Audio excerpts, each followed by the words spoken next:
One last thing that I want to ask. So maybe we might end on something approaching more of a positive note.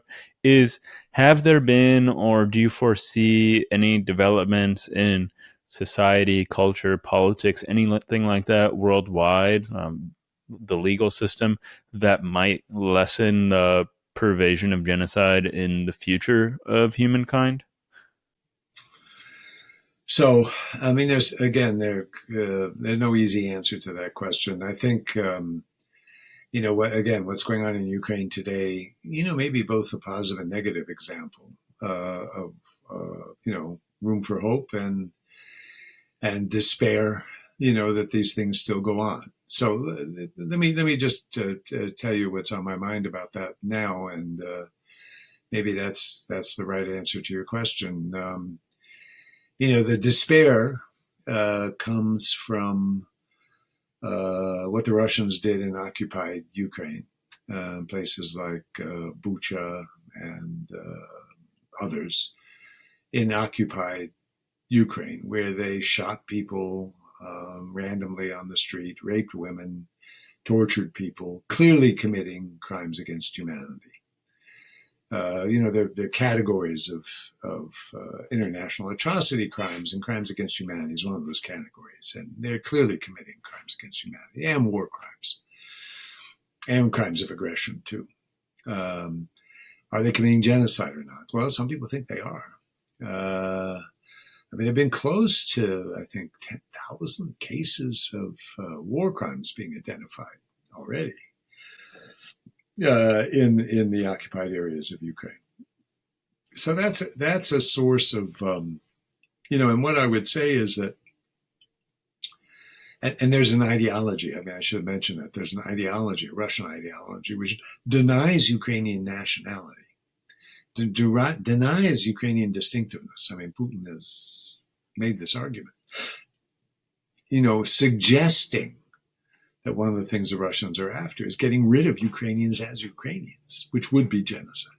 They're also transferring children, which is one of the acts that's specifically mentioned in the Genocide Convention as an indicator of genocide, as one of those acts that it constitutes genocide.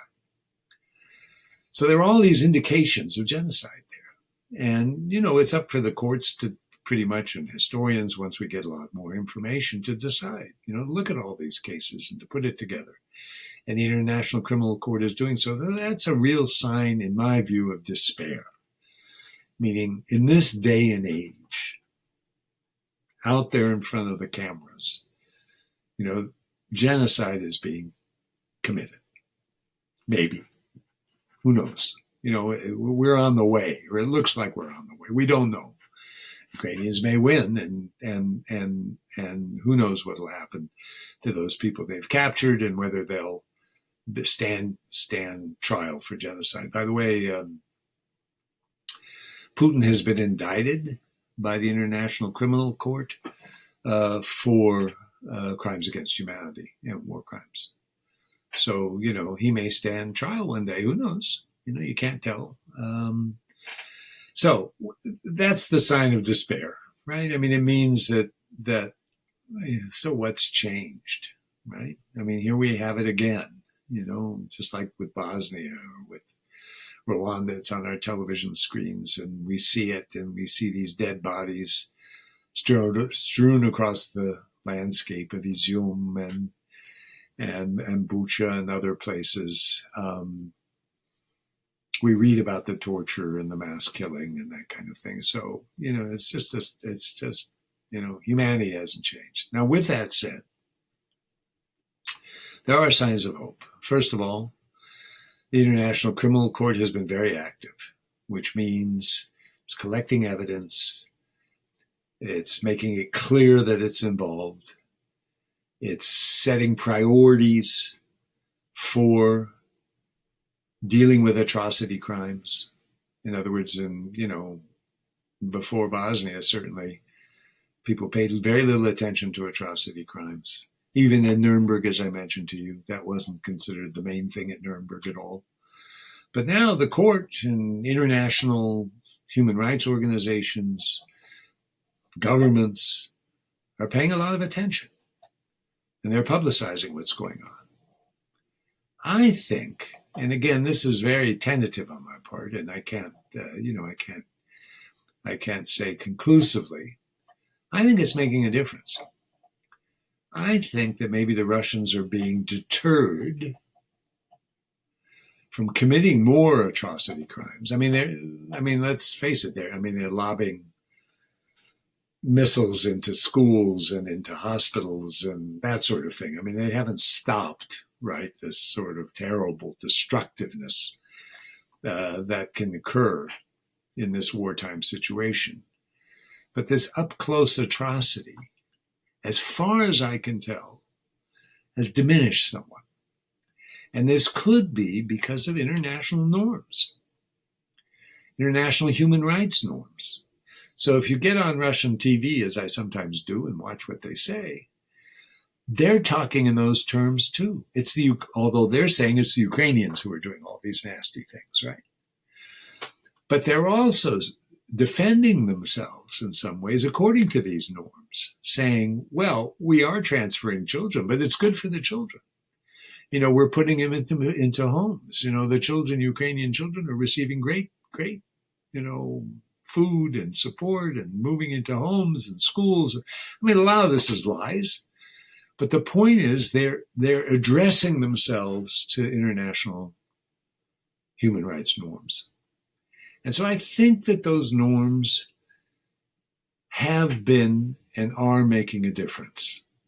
That around the world, we are attuned, more attuned, to questions of genocide. Let me use one more example, and then we'll call it a day. And that is with the Uyghurs, in China. So this group of people who live in Xinjiang, are Muslim people and have been locked up in these retraining camps, some of them killed, some of them commit suicide. Initially, there were a lot of charges of genocide against the Chinese. You don't hear that anymore. The Chinese seem to have backed off a little bit on the most extreme actions against the Uyghurs. I'm not saying that genocide did not occur or won't occur, anything like that.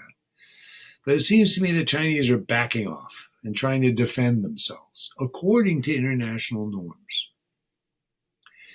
And in doing that, we're now talking less about genocide than we're talking about other kinds of crimes, right? Maybe crimes against humanity, maybe torture, that kind of thing, right? Rather than, some people consider genocide the crime of crimes. I don't want to get into that argument now. That's too late. The hour is too late. But if genocide is the crime against crimes, I think what's happened is that accusing the Chinese of genocide, which people have done, which our government did at one point, has seen that the Chinese have backed off it a little bit. And that is a sign of hope. That these norms are, despite the lying, despite the prevarication, despite the hypocrisy on the part of the people committing these crimes, that they're backing off some of the worst aspects of it. And that is encouraging in some senses, and maybe will prevent future atrocities like we've seen in Ukraine.